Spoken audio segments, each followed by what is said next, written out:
Welcome to another episode of the Fast Performance Baseball Podcast, where we delve into the mechanics, mysteries, and methodologies of baseball with those who shape the game from behind the scenes and on the field.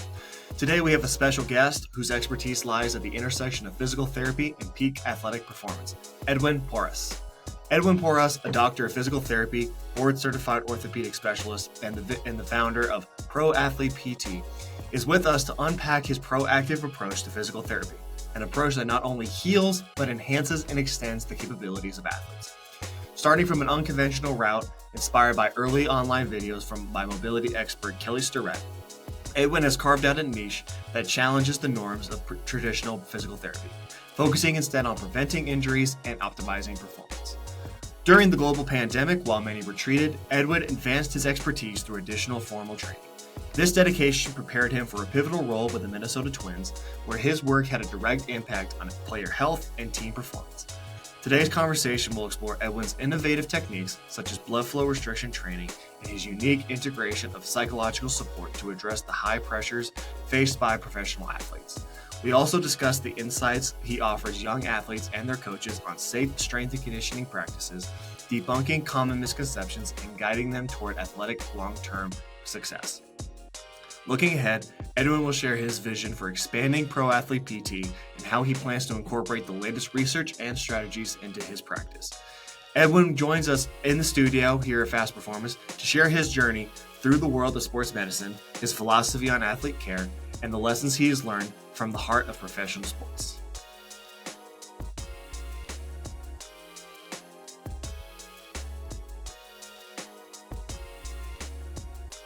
Edwin, welcome to the podcast.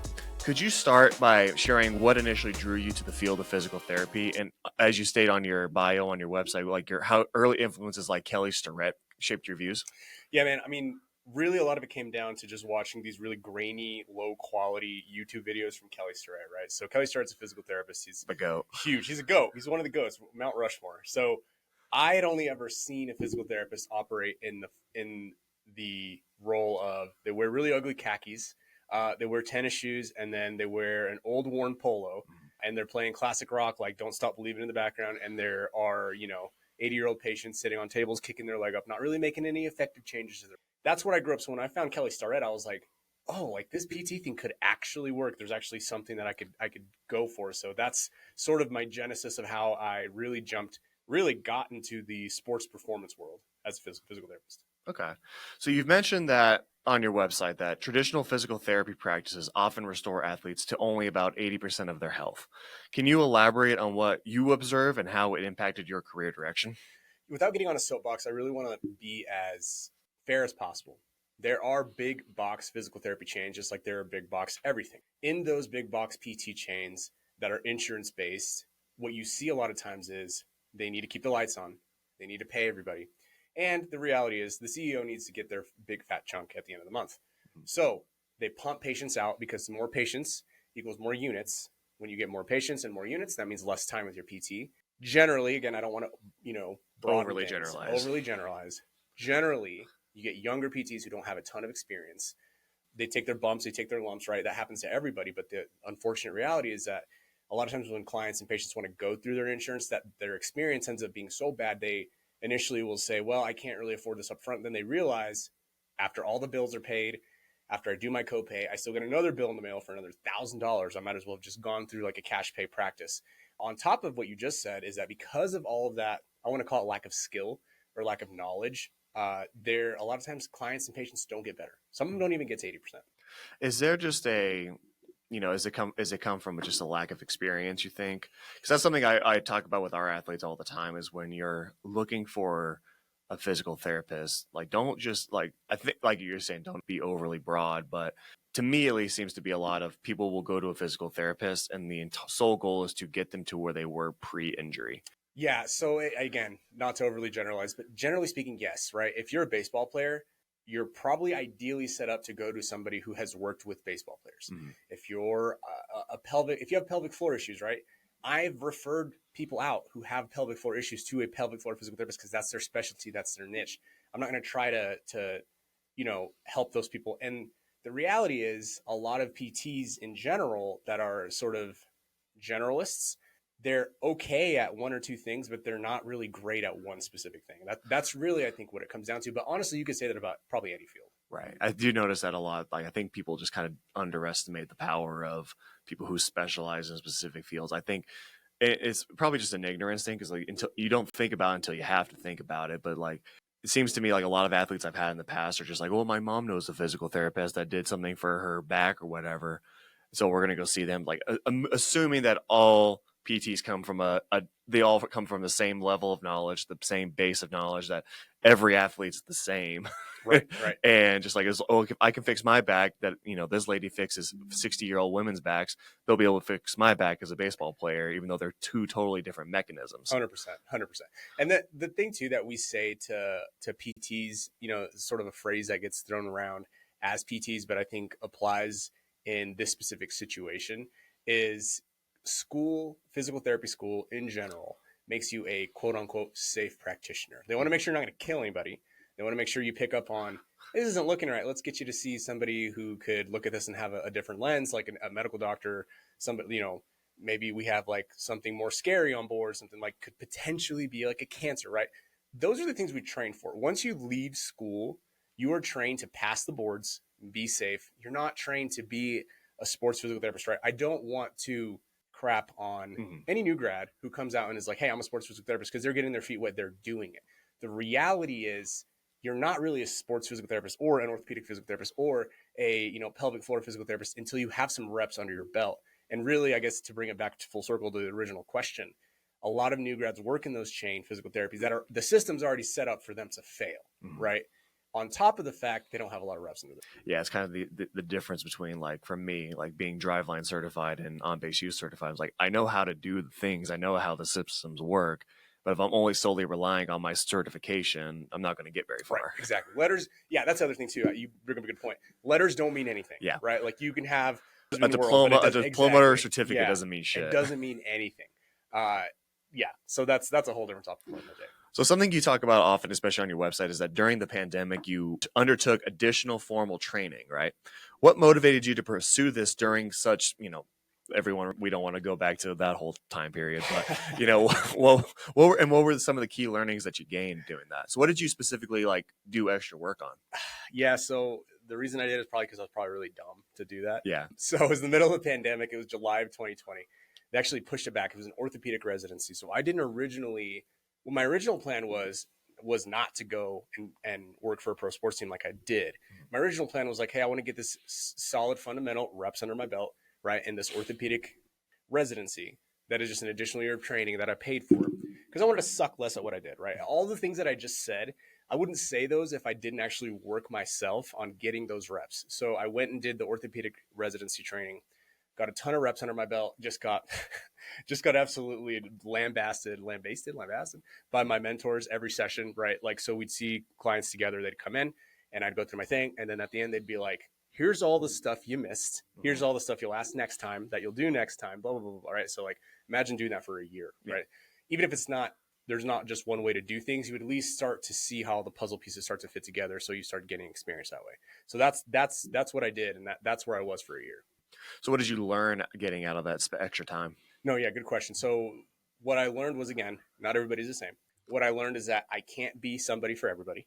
That year, I referred a ton of clients, whether it was because they needed to see an MD, because they had pelvic floor issues, because they had maybe like more neurological type stuff, brain type stuff going on, right? Like that is really where I learned, okay, yeah, I can be something for somebody. I can't be everything for everybody.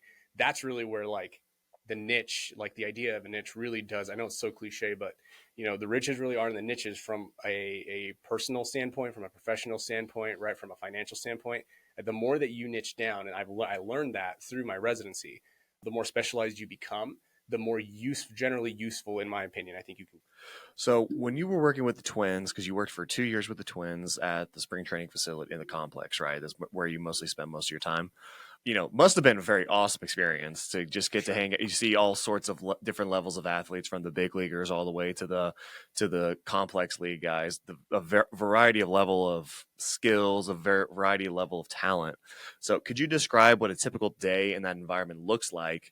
and maybe share maybe a memorable case that you felt you made a significant difference in maybe an athlete's career. Yeah, man. Long days, right? Oh, yeah. Like it's a grind, especially during spring What training. what time would you start at? So it depends. One year we'd start at, our first meeting was at 6:15. Mm-hmm. The next year they took it really easy on us, and our first meeting was at 7. So it really depended on what That time. 45-minute Right, window. exactly.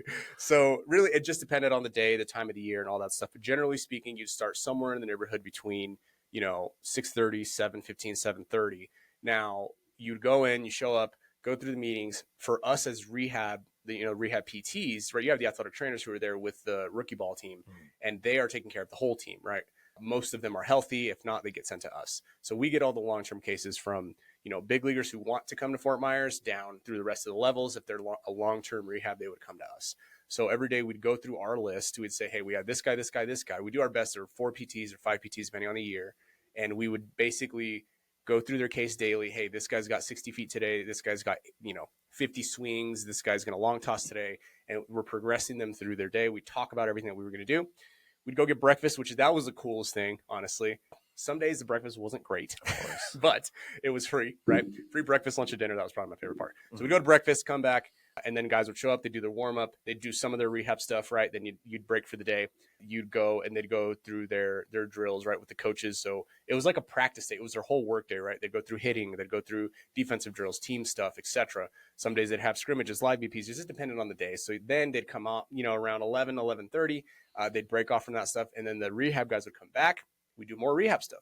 We do more strengthening, symptom control, stuff like that. Obviously, they had their lift somewhere in between there. They'd go and do their lift or their aerobic work. And then once they left, that's when you had to do all your admin stuff, your programming, your meetings and minutia and stuff like that. But it was pretty cool, man. I mean, we were done treating players by like 1 o'clock, depending on the situation. Okay, that's and not the worst. That's That's not the worst. It's not day. bad. So your afternoons were pretty chill. 7 to 1. Yeah, it's not bad. That's that. And so once we were done there, like I said, we do all the other stuff. I don't know if I missed anything. And you guys want to mention? Oh, case. Yeah, you have a memorable case. Dude, so many cases. Can you bring so up many names? cases. So there's a case. Drop some names. I won't drop names, but one of the coolest cases that I worked was, and I mentioned this in I Pro Athlete PT on the blog. I call him Johnny. It's not his name, but so Johnny's a rookie ball player. Came in. It was his third stint in rehab. He'd been in rehab even before I even got there, right? So his first stint with me, third stint overall. And he had elbow pain, right? UCL. Sent him to the doc, got an MRI, got a UCL sprain. This kid threw pretty nasty stuff. His fastball is hilarious. He's like 170 pounds maybe, and he threw like a 95-mile-an-hour heater. It was wild.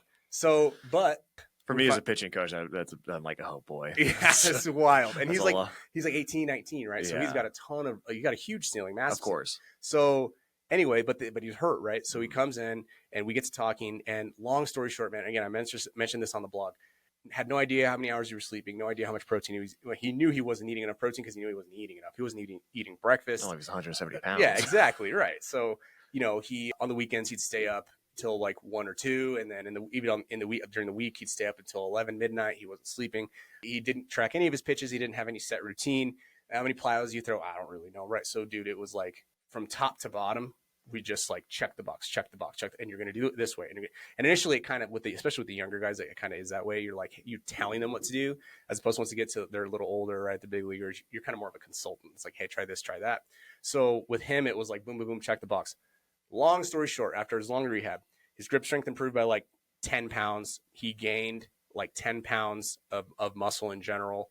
He was consistently throwing 93 to 95, where 95 was just like his ceiling before. He had no elbow pain, right? And then this year he moved up a level and he's shoving in single A. Nice. So that is one of the most fun stories, because it was like exactly what I try to do here right now, is be as comprehensive as possible with clients who walk through the door. So do you follow a specific and this can kind of go into the next thing, but do you follow a specific process? Like, what are the most common, like, especially in the lower levels of professional baseball, what are the more common injuries you see? How is it usually kind of dispersed, like between, oblique injuries or arm injuries of whatever type? Like you said, like it's on your blog, but I can't remember the exact numbers, but like what percentage is a shoulder injury, or what percentage is an elbow injury, what percentage is a hand injury? Like, how are those dispersed, and what do you think are kind of what do you see as the most common treatments or modalities to address those issues? Yeah, by and large, the most common injuries that we see, and in general, whether it's like lower level or higher level, is the elbows, or the shoulder. Those are so intertwined, right? So the shoulder causes so many things downstream, or prevents so many things downstream. If you don't have the mobility, the strength, and we know this, right? This isn't just me spouting stuff. Right. We know that shoulder strength is a risk factor for elbow issues and elbow pains. We know shoulder mobility is the same thing. All of those things sort of are like married. So those really are the two top things that you'd see. It's like what's the old like childhood song we used to sing, like your shoulder bone's connected to your elbow exactly, bone. exactly. I mean, that's why I tell people, like, it's all connected. Like if your shoulders are fucked up, your elbow's going to suffer because it's got to take on like a bunch of stress that it's not designed to take on. Exactly. And then you go downstream, right? And you don't have the grip strength like this kid that I just talked about, right? You don't have the shoulder strength. You don't have the grip strength. Well, what's going to happen to your UCL? Yeah. You have no protective mechanisms there. So those are really the two main things that you see. Now, in terms of treatments, they're really, I don't know, by the way, this is another conversation. I don't know where this phrase came from. Maybe we can dig into it. There are many ways to skin a cat. I personally don't skin cats, so I'm not going to claim to know where, but there are a lot of ways to skin a cat. But generally speaking, the way that most rehab situations should go, you come in and you recover. You stop the painful activity. And this is what I rave about this on Instagram. Like every time a guy is injured and they've tried a couple different times to build back up and throw, or to build back up and swing, every time it didn't work out, our doc would talk to us. The athlete would see the doc. Doc's like, all right, we're going to shut down. Whether that shutdown was 2 weeks, 4 weeks, 6 weeks, whatever the case may be, if it wasn't a surgical case, they would get shut down.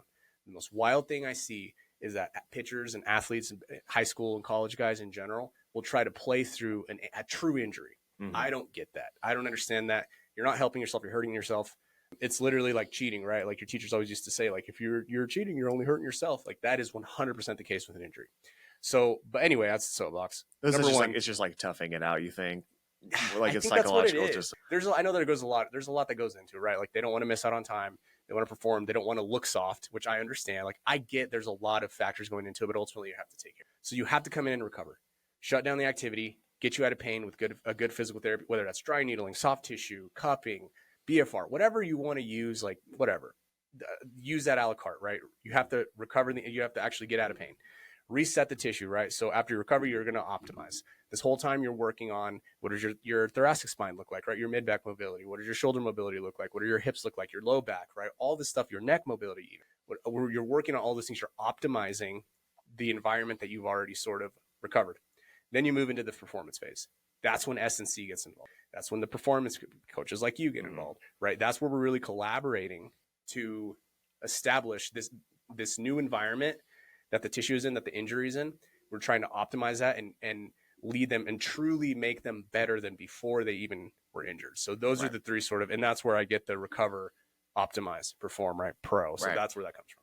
So in your practice at Pro Athlete Physical Therapy, you emphasize being proactive about injuries. Can you explain the difference between being proactive, which I think is, your entails, versus the reactive? Probably the more common way to go about it is the reactive versus the proactive. What are the differences in that approach between those two approaches? And, how can it, I would say it's probably better to be proactive than reactive, but what are the pros and cons of both? Yeah, no, honestly, like I think that the the pros of not having a maintenance program or preventative stuff or being reactive to an injury, I guess you get more time on your hands, right? Like there's more time in the day to do stuff. I guess that's really the only pro I can think of. Maybe you have more. From a reactive standpoint, I mean, what are the benefits, right? The benefits right off the bat. Like you're statistically, you're thinking in bets, right? Like I love that book by Andy Duke, by the way. You're thinking in bets. You're more statistically likely to stay healthy if you're on some sort of guided, semi-supervised maintenance program where you're working on all the risk factors we just talked about: shoulder strength, shoulder mobility, elbow strength, grip strength, mid-back mobility, what do your hips look like, your mechanics, all the stuff that matter and go into the pot of injury. You're working on all of that, and you're more likely to stay healthy than not. The other pro is you get guidance, right? Everybody needs a coach. Everybody needs guidance. Everybody, I'm feeling this tightness or that tightness. And honestly, a lot of times some athletes just need reassurance. You're not soft if you get this weird zing or this weird tightness and you're like nervous about it. Like asking somebody to be like, hey, like I felt this, and this, like, and then you get a guidance of, hey, if it went away It's never happened again. It's been 3 weeks. You're probably going to be fine. Your numbers look good. Your grip looks good. You're fine. Some people just need that, right? So you get that. That's another pro to a maintenance program. And the other thing is like, you're better, right? You're better. You get to work on all the micro things. People are always so enamored. I'm not here to speak poorly about any specific system, right? But like PRI is a big one that people are like, I need to do this PRI so that I can do this and this. And it is helpful. Don't get me wrong. Like there are some concepts that I apply, but generally speaking, all of the things that fall between the cracks are going to be all the things we just mentioned, your grip strength, your shoulder mobility. Like those are the small things that people miss. And so if you really want to A, stay on the field and be a better athlete, then those are all the pros of what a maintenance or like a preventative program gives. Just a quick aside. That's why all you people that are listening to this that I program for, that's why you have all that homework at home. That right. all that extra mobility. I don't put it in there for you to just do busy shit. that's there for a reason. Absolutely. So when you think about your process for rehab, like how do you tailor your approach specifically for baseball players? And now obviously you don't just exclusively work with baseball players. You have enough people that are non-baseball players that come into the place as well. But when you're looking particularly at baseball related injuries or recovery scenarios, what are the more common practices that you focus on? Like I'm always interested to see, like, at what point, like, I'm assuming the first process in an injury is you work on the area that's been injured, right?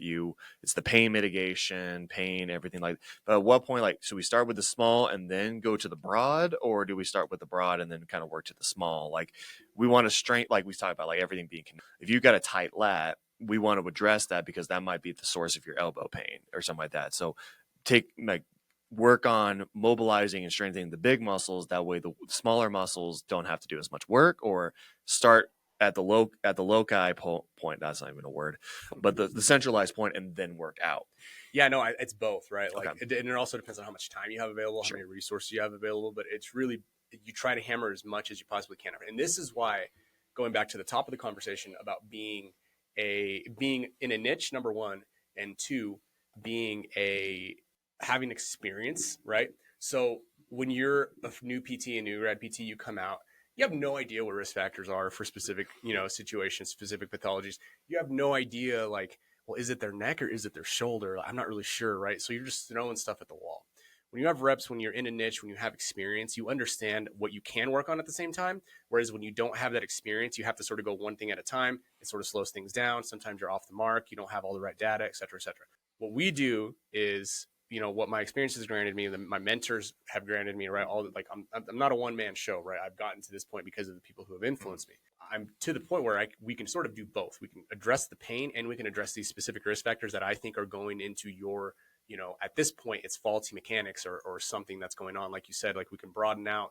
Maybe it's honestly all the way down to your ankle mobility, right? Like, what's your foot strike look like? How much ankle mobility do you have? Like, what does your hip stability look like? All of those things are risk factors that we can address right off the bat, in addition to getting you out of pain as quickly as possible. Right. I know. It's always just fun when people think about, like, oh, my shoulder pain is this reason. Like, you might all go down to your ankles, right? Yeah, like 100%. Where it's all connected. Like, if you've got faulty ankles, you can't get into your hips correctly, and then your hips are all dysfunctional, and then it screws up your, lumbar spine, goes all the way up the chain.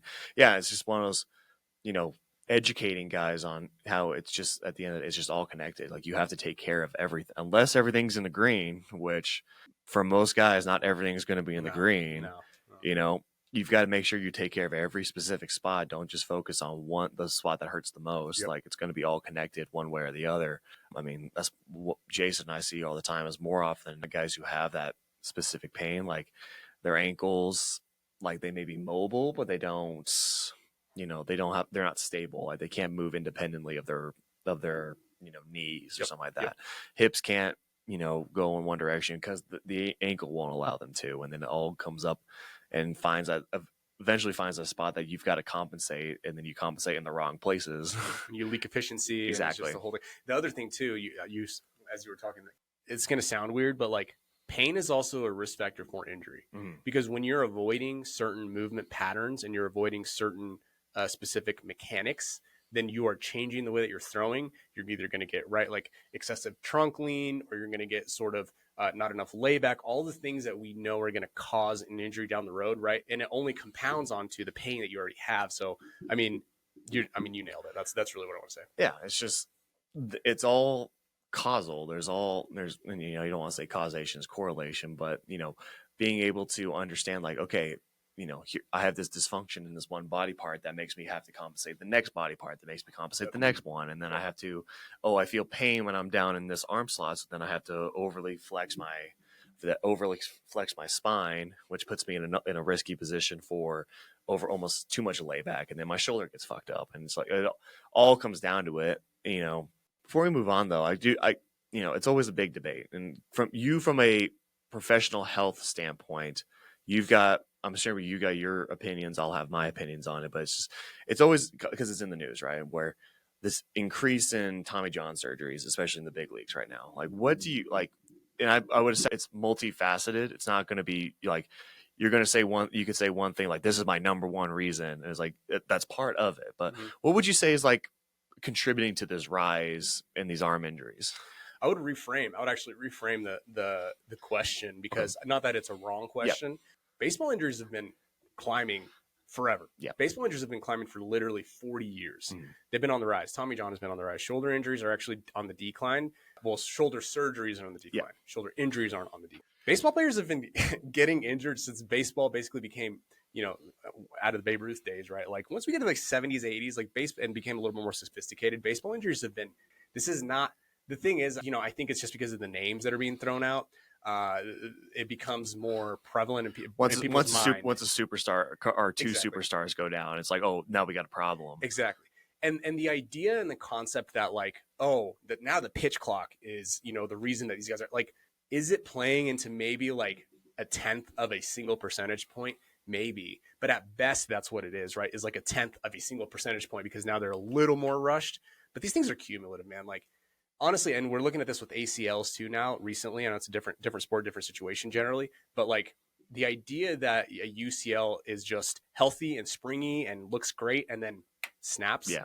That idea is, that's pretty nonsensical. If you played baseball for long enough. Exactly. If you look at a baseball pitcher, if you look at an MRI of a pitcher's shoulder and elbow, and you send them to like a general doc, that doc's going to lose their mind. And they're like, oh my God, what is going on here? But they're playing and they have no pain, right? So I know I'm not really answering the question because I wanted to reframe it. Yeah, but like that's the thing, is like all these things that we know go into injury is everything we've already talked about. Like it's mechanics, it's strength, it's mobility, it's rest, it's recovery. Like you're huge on that, which I love, right? Like you can't lift 5 days a week and expect your body to recover and actually be ready to throw. So there's not necessarily, and we won't know until 5 years from now. Like maybe 2024 was a spike in injuries for baseball. Maybe it was. I'm not saying it's not, but the data really, honestly, right now, based on what we know for the last 30 years, really is just on par. It's more present. What do you think of like people who just kind of jump to conclusions on what might be like everyone's like, it's the spike in velocity, which everyone's been always looking for velocity increases. Like it's not like anybody who's just said like, oh yeah, I'm sitting 80, I'm good enough. Like they're always trying to find that edge. And then it's, it's weighted balls problem. It's, this pitch clock. It's the too many innings at a younger level. And, like one of my things on people who listen to this podcast a little bit will say like one of my favorite jokes or my favorite, it's like, I wanted to create a 11th commandment in the Bible, because everyone always blames like the weight of like the overload balls and the underload balls. It's like all this stuff. Like, was just 5 ounces just like a magical number that God came up with? Like 5 ounces is the only ball that you can throw in baseball. Like that's the perfect number. And like, it's like, baseball injuries never existed until all these new weighted balls came out. Like it was always just like once it was 5 ounces, and then when we tried to fuck with it, that's when all hell broke loose. So yeah, it's just, I think people get mad about, they find their soapbox and they get mad about something, and then that's their reasoning. My soapbox is always just I think kids throw too many innings way too early with not enough rest. 100%. Oh, I'm with you, dude. And that's the thing too. Like what I'm not saying is that there aren't risk factors. I'm not saying it's unpredictable. I'm saying like a lot of it is not modifiable. You mentioned velo. Like velo is a part of it. We know from the data, from literature, like the harder you throw, the better you're going to perform. The better you're going to perform. And both things exist. The harder you throw, the more likely you are to get an injury. Yeah. Right. And it's just like they're married. Those things are correlated. But then it stands to reason, like what you're saying. Okay, well, let's say you start throwing 85 from the time you're 16. How long can you really throw 85? How long can your ligament hold up, right? How long can your shoulder hold up throwing that hard at such a young age? So it's not so much like our implements or specific training protocols or or programs like evil. It's how much rest are you getting? How much are you recovering? Like how much are you taking care of yourself? How much are you really sleeping? Right? All the things that I've talked about at the top. It all goes into it. And are we ever going to solve baseball injuries? Like, no, dude, there are a lot of smart people working on stopping these baseball injuries. Like one of the like Dr. Camp, who's the Twins doc. Shout out Dr. Camp. He's honestly one of the nicest guys ever. Really sweet guy and really good doc, and has been looking into the data, and like he's a genius. I mean, sometimes we have conversations and he's like, it's like so multifaceted. It could be so many things. It's like so many things. Like, where do you even start? Like, there are a lot of smart people trying to solve this problem, and we just haven't gotten there yet. Well, it's something Jason and I talk about all the time. Like, you bring up a 16-year-old who throws 85. What probably happens with a 16-year-old that throws 85? He pitches the most on his team. Exactly. 100%, yes. He's the guy who pitches the most on his team because he throws the hardest. And it's when guys, we try to teach curveballs to younger guys. It's be like people go, oh, curveballs are bad for the elbow. I'm like, no, they're not. They're actually probably better for the elbow than the fastball is. The data would show that. The problem is when a coach finds out a kid throws a curveball, that's every other pitch. That's every other pitch that they throw. And this kid throws a harder curveball than the other kids on his team because he throws, like you said, 85. Yeah. So like it all, like I think if you're listening and really paying attention, you're starting to see like it's because the adults are not responsible. That's right. Yeah, exactly. Right. It's a lack of responsibility and accountability from the coaches. That's our problem. That's the problem. That's the problem with society. It's the problem with society. The adults in the room are no longer adults. Right. So we're the adults in the room. Right. But no one listens to us. Right. We don't have anything to say because we're not trying to compete for 5-cent trophies and medals. All right. So could you talk about any innovative technologies or techniques that you use in your practice here at Pro Athlete? Like, how do you use these advancements to help the rehab of your athletes? Yeah, like I think it's hard to really pinpoint to say like, oh, this is the reason that like guys get better or whatever. Like, yes, we have BFR. Yes, we have, which blood flow restriction, for those of you who don't know, I'm sure everybody knows what it is listening to this podcast. You want big biceps, do some BFR. Right. Yeah, that's why I use it. Oh, yeah. So BFR, right? We have, like the other day you were watching, and I was using a dynamometer that gives us an idea of like range of motion. You just strap it onto a kid's arm. A PT or an AT or a clinician can measure range of motion. And it spits out a number. It's relatively accurate, right? Like the same thing, the dynamometer, you take your strength, right? I'm so surprised at how many clients I see who even have already seen a PT, and they've never taken an objective number of their strength, right? You don't know how many pounds of force you're actually putting through your internal rotators, external rotators, right? Like you have no idea. So that's some of the tech that we're using there. And it's not necessarily groundbreaking, right? Like it's been around for years at this point, but it's not totally used, I think, as wisely as we possibly can, right? I think something that's not new to a lot of clinicians, but it's sort of trickling a little bit more now into the realm of recovery, general and rest population. Rehab. Gen Pop is like dry needling, right? Yeah. So dry needling from like a recovery standpoint, like you can use dry needles depending on the setting of your stim unit. You can set it up for like a recovery type of a pump. So there are a lot of things that I try to use. I don't try to get fancy. I don't want to recreate the wheel, right? Like you got what are those? The recovery pumps, right? Like they're like the Normatex, like the Normatex, right? Like we have all sleeves, that stuff, right? Yeah, the sleeves and things like Mark Pros. Yep, Mark Pro. Yeah, exactly. Like Mark Pro, like all the things that you could want. We have those here. But again, if you're coming here just for those things, like you're going to be very unhappy. You're going to realize that's like maybe 5 to 10% of your entire plan of care, because we try to be more comprehensive, but we do have some pretty cool tech that I think is useful. How do you weigh the that's not the way I want to put it, but just like understand, like, yeah, you're using Normatex or you're using a Mark Pro or you're using dry needling, and knowing that it's 5 to 10% of your actual practice or 5% of the actual rehab, but like where how do you understand when and where to use it on a specific athlete? No, that's a good question. I mean, it depends, right? So like, let's take Normatec, for example.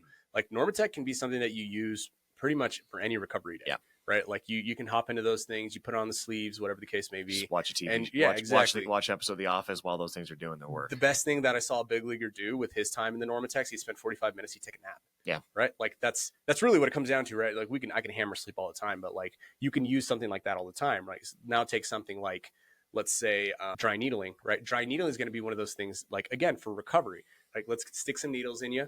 Let's set this circuit here to 20, 30 minutes. It's going to give you a pump. It's going to sort of move some of those fluid dynamics. It's going to help you recover a little bit quicker, a little bit faster, especially at the high level, at the highest levels, right? Like you want those 1 to 2% margin if you recover 2 hours faster in the big leagues, that's 2 hours faster because your game is at 1 p.m. and this time it's not at 8 p.m., right? Like that's a huge deal, right? So we want to work in the margins. Something like dry needling, for example, for pain, right? If this guy's pain, he's got pain and he's tight, and we stick some needles in there, we throw the stem on there, and then eventually he gets to visit 3-4. That tightness is gone, and that pain is relatively relieved. Okay, we're going to stop using, right? We don't need to continue to use that stuff, right? We don't want it to become a crutch or something that a guy feels like they need, because then they just get into bad habits. So it really depends on the situation, the circumstance, but like it's always going to come back to a conversation, right, with the client, with the athlete. Like, what are you feeling? Okay, I'm thinking this because now we're in this phase and we're going to move on to this and this, and now we're going to actually use this, and it flips, right? Like maybe we use dry needling for pain and tightness, and then that's when, once we get to the performance phase 3, now we're going to start using it for recovery. So it really depends on the situation and circumstance. How do you breach the concept or the conversation of telling an athlete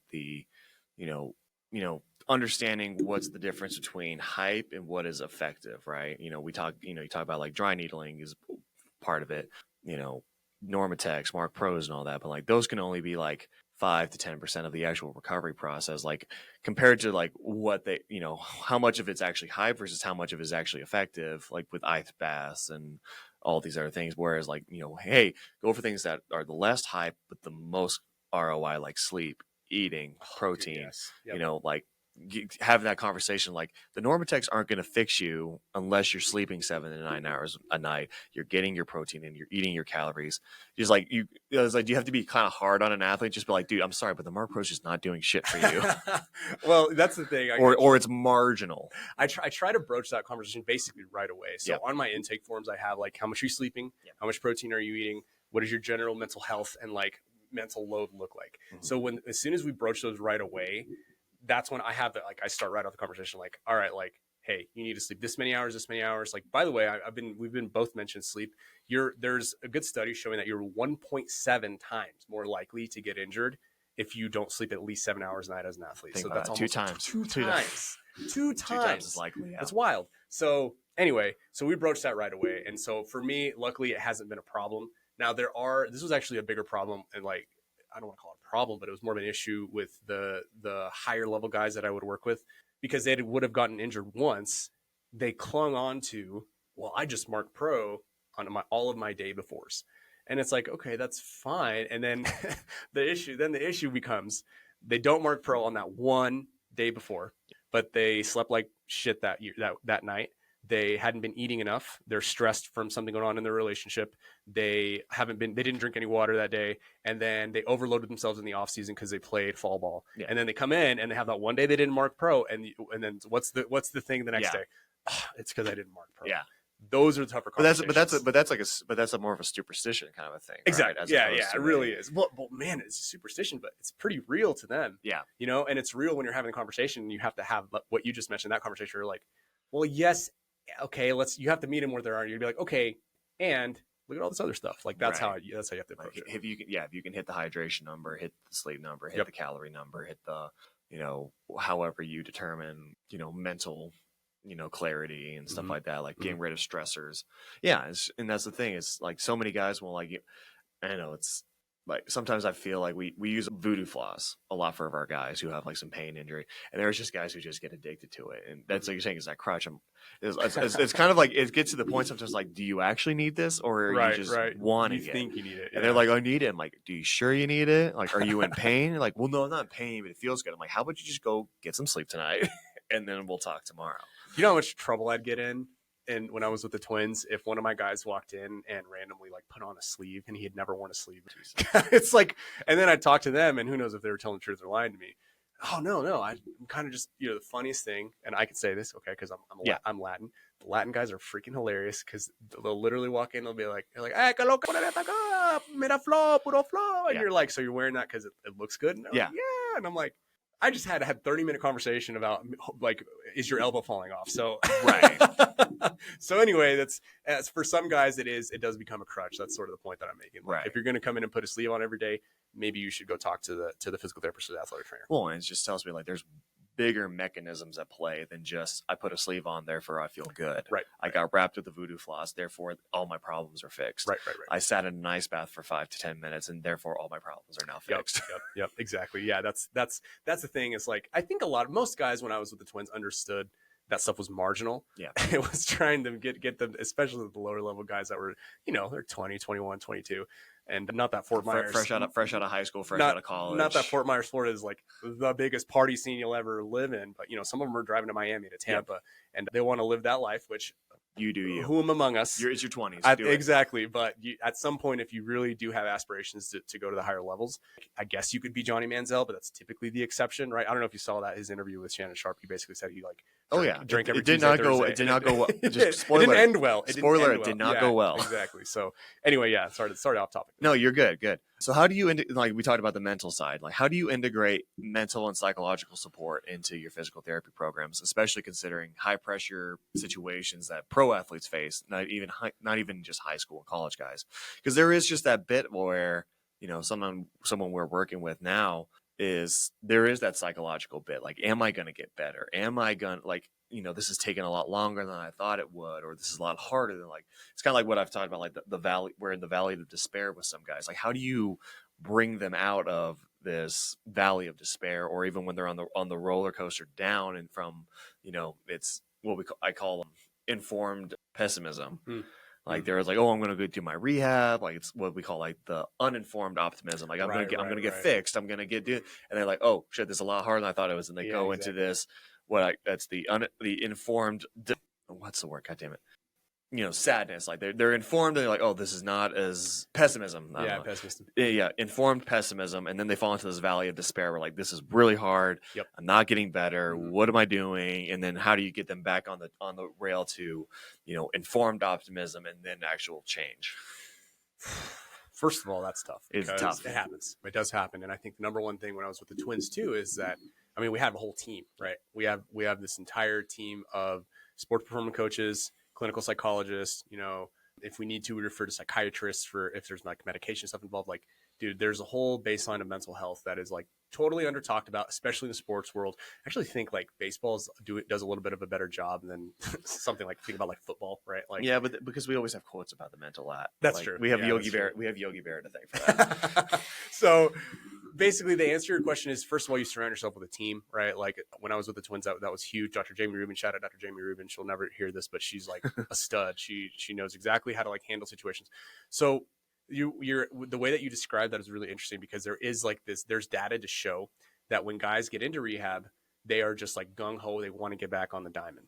As they go through this rehab process and the long-term rehab process, the closer they get to playing, right, to getting actually back on the field, the lower their confidence is. Yeah. Because it's oh God, that's there's something there, right? That's they're what is it, the blue whale or whatever, the big whale, because they haven't done it for so long. So getting them to the point where they feel ready, where they feel like they can do it, and where they feel supported is really huge. The best thing I can do, because I'm not a qualified mental health professional, right? I can be hey, if you're in crisis, call 988. That's the mental health crisis line, right? That's worst case scenario. Or if you just need some help with performance, I'll send you to somebody, right? I'll find somebody for you that you can have a conversation with. I think you guys actually have a performance coach, right? Basically on staff, right? So I'll definitely refer to them when I need to. So the best thing that an athletic trainer or a physical therapist can do for an athlete that's going through the long-term rehab process and you feel is struggling is just hearing them, validating their concerns, telling them hey, I hear you. I get what you're saying and I understand, and just leaving it at that, right? I used to do the thing where, and I'm still getting better at this, try to offer solutions, or if they're, if they did way more than they thought they did, and I would say something and they'd come back and they'd be down about it. And I'm oh my God, but you did so much, right? I stopped doing that with a conversation of Jamie Rubin. She told me, she's just let them live in that moment, let them feel that, and don't try to change that, validate it first. And so just, not to get too whatever, heady here, but it really is just listening to somebody, understanding what they're going through, and telling them hey, if you need more support, talk to me, let's have a conversation. Yeah.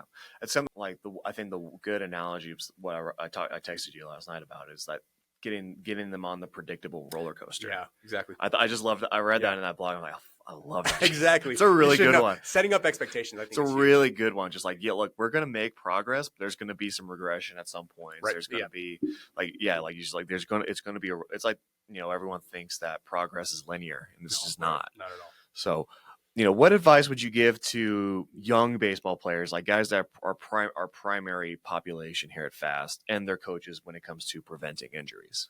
I mean, for the athletes specifically, I hope you don't mind, I'm just going to go no bullshit here. Stop pitching year round. Yeah. Take breaks. People say like, play another sport. I don't even care. You don't have to play another sport. Stop throwing a freaking baseball, right? Year round. Stop doing that. Go see a physical therapist. It doesn't have to be me. Yeah. Get your numbers, go to a baseball PT, get your numbers, understand what your baseline is, understand what your goals are. Sleep at least 7 hours. Honestly, 15, 16, 17 years, I should probably be sleeping like 8, 9 hours. Yeah. Track your protein. Download something simple like MyFitnessPal. Just track all the protein that you have, right? Like all the protein that you intake. Stop training. We had this conversation this week. Stop training 5 days a week. You need to train, depending on your goals, 3 times max in a week at this point, right? Like everything that you do right now is like, sort of to bring back the conversation full circle about injuries. Everything you're doing now, even if you make it to the big leagues, like you're going to pay that tax eventually. Yeah. You're going to come back and pay that tax. If, the more that you hide, the more money you hide from the IRS, the bigger the penalty, right? The more that you try to run and hide from your current training regimen and your current situation because you've just gotten by and because you feel good now, that doesn't mean that you're not going to pay that tax later. So listen to your coaches, right? As long as they're not telling you to throw you around. Abide by the pitch counts that are on MLB.com. Like, and this isn't just me, right? This is Dr. Andrews, like, right? For Godfather. Glenn and Fleissing and all those guys, like, they will tell you like the soonest you should specialize a kid. And he literally said, if there was a gun to I went to Andrews' conference a couple years ago, and he literally said, if there was a gun to my head, you made me pick an age, I would say, okay, you can specialize as a junior, but otherwise he doesn't like that, right? So pitch counts, all that stuff. Those are all the things, like they're the things that are right in front of your face, I think, and right in front of the coach's face that they just choose to ignore. I mean, that kind of in line with where I put her like right around 16, probably is the, gun to my head. And like, if you really want to do baseball, then all right, then quit playing other sports at 16. Exactly. Like, I mean, and not saying quit, but like quit the other sports, but do them outside, but don't put your focus more into baseball. Right. So how do you involve I don't know how much experience you have in it just yet, having worked in the pro levels, but involving parents, because I think, the parents want what's best for the kid, but they also want them back out on the field because they have this, I want to see my kid play. I want to see him happy and all that. But, it's broaching that conversation like this is going to take time, or this is going to take whatever it takes. But like, we'll get your kid back to where he was pre-injury and hopefully better, but you're going to need to take some time with it. Yeah. And using them as a support system. Yeah, I mean, I think that getting on the same page with parents is tough, right? So that's still something, like you said, I'm still sort of navigating those waters, learning how to navigate them more efficiently. And what I've learned, honestly, man, in the last few years, just as a human and as a PT, the more direct you can be, the easier it is. And at the end of the day, this applies to you, this applies to me, we can just give recommendations. Nobody has to do exactly what we tell them. But if you, on the front end, talk to parents with the kid and you say, these are reasonable expectations. If you're going to work with me, these are my recommendations. Honestly, I'm not to the point where I feel comfortable yet, but if I got to that point, I would be comfortable to say, if you're not going to follow these recommendations and we are going to stray from the path, no hard feelings. I hold no animosity to you. We have a fundamental foundational disagreement about the health of your kid. And if that's the case, I will find somebody that I can send you that will be okay with that, but that's not going to be me. And luckily I haven't had to do that yet, but that's just honestly, like, that's the approach that I would hope that if I got in that situation that I would take. How do you think that parents can be a help to you in helping support the recovery of their kids and their overall athletic development? I know this is going to sound cliche, but don't try to live your dream through them. Yes. I've already run into some parents who they want their kid to do the thing, and the kid has told me directly, like, I could do without it, right? Yep. I don't have kids, so I don't want to give parenting advice. I just, as an outsider, when I see that, it kind of makes me a little sad. I'm like, hey, like, you're putting in all this work, effort, and energy. It sort of feels like you're doing it for your guardian or whoever it is. Like, that's not great. Like, if a kid wants to do it for them, that's one thing. Like, I get that. That's a different conversation. But like, in terms of parents, I think, again, I don't want to give parenting advice, but I think just having an honest conversation with your kid, if you haven't yet, just be like, hey, how bad do you want this? And come from an actual play, right? Like, not how bad do you want this? It's an actual question. It's a genuine question. Like, let's talk about it, because maybe this isn't the path we need to go down. Yeah, maybe you want to be an accountant. It's okay. Yes, that's fine. Somebody needs to account for things. Yeah, someone accountants are necessary in the world. Absolutely. So, all right. So as we'll begin kind of wrapping this up, because we got to do a meeting. Looking ahead, what are the goals and new initiatives that you hope to introduce here at Pro Athlete PT downstairs at FAST and, in the coming years? Honestly, man, like, I hope that in 20, 30 years, people look back, or I can look back and laugh at how many fires we were putting out. And instead we can, reap the benefits of how many injuries that we, in theory, prevented with our data, right? Projecting forward, like, for every maintenance program given, that's going to go into this database. And I want to see, like, hey, compared to the numbers over here, how many injuries happened after these guys and girls got on a maintenance plan. And hopefully, like I said, in 20, 30 years, the numbers are minuscule, or at least put a dent into they're going in the right direction. Right, going in the right direction, even if we tread water, right? Like, that's still, I think, can be progress. So the initiatives, honestly, from a big picture perspective, and I say this pretty much everywhere, is I want athletes to get healthy, stay healthy, and perform at the next level. And that's really where I want to go with everything that we're doing. So, and a big part of that is getting on an actual, like, maintenance program. And I think you do great work. Jason does great work. It's unbelievable to me how many people don't actually prioritize that. So that's my thoughts, or my closing thoughts, I guess. Yeah. And lastly, so for those interested, because we get a lot of guys who, want to be in the sports world and be in working with kind of stuff like this. Like, for those who are interested in a career in sports physical therapy, what advice would you give them based on your experiences and how the landscape of the field has been changing? Yeah. So I'm only 4 years into this. I don't want to sound like an old head, but it sort of goes back to what I was saying before. Get the reps under your belt. You have to go. What's the phrase? The phrase that I heard from one of my mentors is something like, I'm probably going to butcher it, but it's like, if you want to go fast, go alone. Yeah. If you want to go far, go together. Yeah. And the best way that you can do that is in a place like this, where you have every resource at your disposal that you possibly want, from nutrition, sleep, physical readiness, performance standpoint, right? Like, learning from everybody, right? And that's the number one thing that I learned when I was with the Twins, because we had all those teams, right? Like, I try to have as many conversations as I could with people, sort of privately, of like, hey, what is your perspective on this and why? And a lot of my influences still are with the Twins, right? Because those people have so many different perspectives and viewpoints that you eventually meld into your own. And the more that you can pull and apply to your expertise as a PT, or as a sort of aspiring PT, the more knowledge you have, the better off you're going to be. Like, can you start a practice on your own and say that you're going to see baseball players because you played college ball? You can. But to me, in my opinion, that doesn't mean that it's going to make you a good PT. So it doesn't sound sexy. It doesn't sound fun. It's never sexy. I promise you, like, my wife would agree. Like, I'm the most when it comes to business, when it comes to personal relationships, when it comes to everything, like, I am impatient. That's my number one flaw. I'm impatient AF. But the best thing that I did before I got into practice on my own was pull from all those different experiences. So that's what I would say. Nice. So, Evan, before we go, where can people find you on the social media? Where can they reach out to you if they're interested in getting some maintenance programs, or they're getting into, I got an injury? Where can they come and find you? Yeah, 4650 Layden Street, Unit F. Not Unit D. A lot of people come in looking for Unit D, Unit F, yes. Right? Inside of Fast Performance. That's where I'm at, right? Find me online at Pro Athlete PT, basically all the handles, proathletept.com. You can set up a free discovery call with me. And then I wanted to mention, so I'm super lucky, super fortunate, very blessed. Like, my schedule's starting to really fill up, but I've budgeted enough. I know that the some guys and girls are coming back. I've budgeted time for 5 free evaluations for FAST members specifically. So if you train at FAST in any capacity and you're an athlete, specifically baseball, obviously it doesn't have to be baseball, it can be other sports. But baseball's your specialty. Baseball's your specialty, right? So you'll get a free eval. Usually my rate is $250 per hour, but that's going to be free. And that's just because I love the work that we're doing here. I'm super fortunate to be here, man. And this was fun. Yeah, we're super happy to have you. Super fortunate.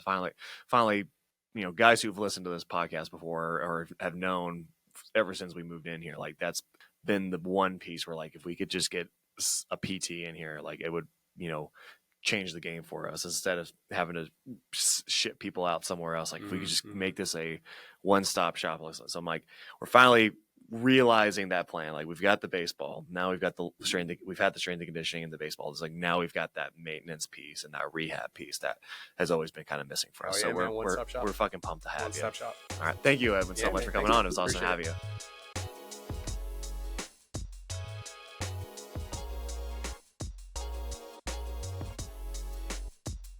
As we wrap up today's insightful conversation on the Fast Performance Baseball podcast, I want to extend a heartfelt thank you to our guest, Edwin Porras, for joining us and sharing his extensive knowledge and innovative approaches to sports physical therapy. Edwin's dedication is not just about healing, but enhancing athletic performance through proactive care, which is truly inspiring.